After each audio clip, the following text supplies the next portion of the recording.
जी हां दोस्तों, 29 फरवरी 2024 को हो जाएगा इस धरती का अंत। यह वह दिन होगा जहां चारों तरफ विनाश ही विनाश होगा। हर तरफ आग की लपटें जल रही होंगी, हर तरफ एक मातम सा छाया होगा। किसी का परिवार जलेगा तो किसी का परिवार पानी में डूबकर मरेगा, लेकिन इस धरती का अंत निश्चित है। दोस्तों, 29 फरवरी 2024 से पहले मोदी सरकार ने ऐसे बहुत से ऐलान किए जो कि मानव हित के लिए जरूरी है। उन्होंने कहा है कि 29 फरवरी से पहले सभी देशवासी अपने परिवारजन, दोस्त, रिश्तेदार सभी से जरूर मिल लें, क्योंकि 29 फरवरी को सब कुछ तहस नहस हो जाएगा। धरती का एक तिनका भी नहीं बचेगा। जैसा कि हम सभी ने सुन रखा है कि कुछ शताब्दियों बाद युग परिवर्तन होता है, जिसमें पृथ्वी का विनाश होना जरूरी होता है। और हम सभी जानते हैं कि यह कलयुग चल रहा है। और समय अंतराल के अनुसार पहले सतयुग आया, उसके बाद त्रेता युग आया, उसके बाद द्वापर युग आया, और अंत काल में अब जो चल रहा है इसे हम कलयुग कहते हैं। तो इस धरती पर जब भी समय का चक्र घूमा है, युग परिवर्तन हुआ है, तो उससे पहले इस धरती का विनाश होना जरूरी होता है। तो अब वह अंत काल आ चुका है, जब धरती के सभी प्राणी, पेड़ पौधे, पहाड़, नदियां और झरने इन सभी को अपने अंदर समाहित कर लेंगी और सब कुछ एक समान हो जाएगा। चारों तरफ सिर्फ और सिर्फ बंजर भूमि, आग की बड़ी बड़ी लपटें, नदियों की जगह लावा की नदियां बहेंगी। इस धरती पर मानव और कोई भी छोटे से छोटा प्राणी भी शायद ही इस पर बच पाएगा। तो आखिर मानव जाति को बचाया कैसे जाएगा? ऐसी क्या व्यवस्था मोदी सरकार करेगी जिसके द्वारा मानव जाति को बचाया जा सके? दोस्तों, हमारे वैज्ञानिक भी इस संकट को टालने के लिए कड़ी मशक्कत कर रहे हैं, परंतु प्रकृति के नियम के विरुद्ध जाना प्रकृति को और ज्यादा गुस्सा दिलाने के बराबर है, क्योंकि यह प्रकृति ही है जो पल भर में सब कुछ समाप्त कर सकती है और सब कुछ विकसित भी कर सकती है। इस प्रकृति के आगे ना किसी शक्ति का कोई मोल है, ना ही किसी वैज्ञानिक आविष्कार का, क्योंकि यह प्रकृति उन सभी चीजों की जननी है। इसलिए इसके आगे कोई भी वस्तु विफल है, परंतु फिर भी मानव अन्य प्राणियों के बजाय सबसे समझदार और बुद्धिमान प्राणी माना जाता है, जो कि अपनी परिस्थितियों को बदलने के लिए कुछ भी करता है, जिसके लिए वैज्ञानिकों ने कुछ ऐसे रॉकेट्स बनाए हैं जिसके द्वारा मानव जाति को मंगल ग्रह पर शिफ्ट कर दिया जाएगा। परंतु इसमें कितना समय लगेगा और कितनी ही रॉकेट वैज्ञानिक तब तक तैयार कर पाएंगे, आने वाले 29 फरवरी के लिए यह सोचने का विषय है, क्योंकि न सिर्फ भारत की बल्कि संपूर्ण पृथ्वी के मानव जाति को बचाना एक बहुत बड़ा चैलेंज है। हम जानते हैं कि आज के समय में सिर्फ और सिर्फ भारत की जनसंख्या ही 150 करोड़ है और अन्य देशों को मिलाकर यह जनसंख्या अरबों में चली जाएगी। तो ऐसी क्या व्यवस्था सरकार ने मानव जाति के लिए की है ताकि यह मानव जाति समय के अंत तक बची रहे? दोस्तों, इसमें एक विषय और है कि यदि इस धरती के नीचे ही बड़े बड़े टनल बना दिए जाएं, जिसमें सभी को कुछ दिनों के लिए रहने के लिए छोड़ दिया जाए, परंतु इन टनल का भी कोई फायदा नहीं है, क्योंकि जिस समय पृथ्वी का सर्वनाश होगा उस समय की स्थिति को कोई भी नहीं जानता कि क्या होगा। क्या धरती टूटकर अलग हो जाएगी या धरती में कोई ब्लास्ट होगा?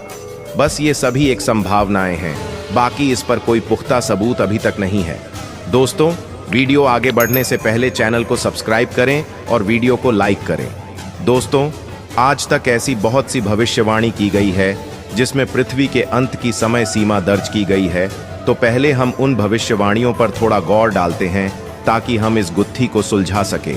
दोस्तों, फ्रांस के भविष्यवक्ता नास्त्रेदमस की भविष्यवाणियों के बारे में आपने जरूर सुना होगा।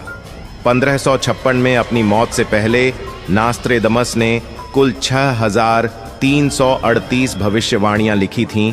इन भविष्यवाणियों में बहुत कुछ बताया गया है, यहाँ तक कि हमारी दुनिया का अंत कब और कैसे होगा इसके बारे में भी बताया गया है। जो लोग नास्त्रेदमस की भविष्यवाणी में विश्वास रखते हैं, उनका मानना है कि विश्व युद्ध से लेकर अमेरिका के वर्ल्ड ट्रेड सेंटर पर हमले तक की सारी घटनाओं को नास्त्रेदमस ने पहले ही अपनी भविष्यवाणी में लिख दी थी। हालांकि आज हम नास्त्रेदमस की आने वाली कुछ ऐसी भविष्यवाणियों के बारे में बात करेंगे जो साल 2024 के बारे में बहुत कुछ बताती हैं। नास्त्रेदमस ने अपनी भविष्यवाणी में 2024 को लेकर लिखा है कि शाही भवन पर आकाशीय आग। कुछ लोग इसकी व्याख्या इस रूप में करते हैं जैसे कि यह दुनिया के खत्म होने के बारे में लिखा गया हो। हालांकि कुछ लोग इसे नई सभ्यता के उदय के बारे में बताते हैं, लेकिन जिस बात पर ज्यादातर लोग सहमति जताते हैं वह ये है कि साल 2024 में दुनिया के लिए नए कानून बनाए जाएंगे। यानी नास्त्रेदमस का कहना है कि साल 2024 में पूरी दुनिया के लिए कई नए कानून बनेंगे। साल 2024 को लेकर नास्त्रेदमस अपनी भविष्यवाणी में लिखते हैं, 7 महीने महान युद्ध, बुरे कामों से मरे लोग। कुछ लोग इसे तीसरे विश्व युद्ध के तौर पर देखते हैं। हालांकि अगर हम देखें तो रूस और यूक्रेन के बीच कई महीनों से जंग चल रही है और वहीं अब चीन और ताइवान के बीच भी संघर्ष जारी है। यानी नास्त्रेदमस की इस बात में थोड़ी बहुत तो सच्चाई है कि आने वाला समय दुनिया के लिए ठीक नहीं रहने वाला है। मंगल ग्रह को लेकर भी नास्त्रेदमस ने बड़ी भविष्यवाणी की है। उन्होंने साल 2023 को लेकर लिखा है, मंगल पर रोशनी गिर रही है। कुछ लोगों का मानना है कि यह भविष्यवाणी मंगल ग्रह पर इंसानों के कदम रखने से जुड़ी है। वहीं कुछ लोग इसे इंसानों के मंगल ग्रह पर पहुंचने से जुड़े मिशन की एक बड़ी कामयाबी के तौर पर देख रहे हैं। आपको बता दें, स्पेसएक्स के मालिक एलन मस्क पहले भी कह चुके हैं कि वह मंगल ग्रह पर इंसानों की कॉलोनी बसाने वाले हैं। दोस्तों, ईसाई समुदाय में पोप का रोल बहुत बड़ा होता है।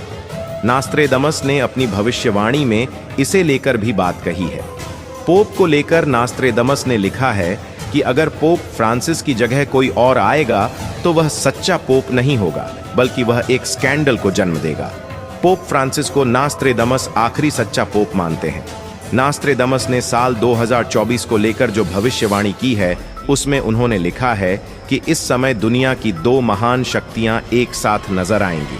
हालांकि अगर हम देखें तो जिस तरह से चीन और रूस एक दूसरे के नजदीक आ रहे हैं, यह उसी को दर्शाता है।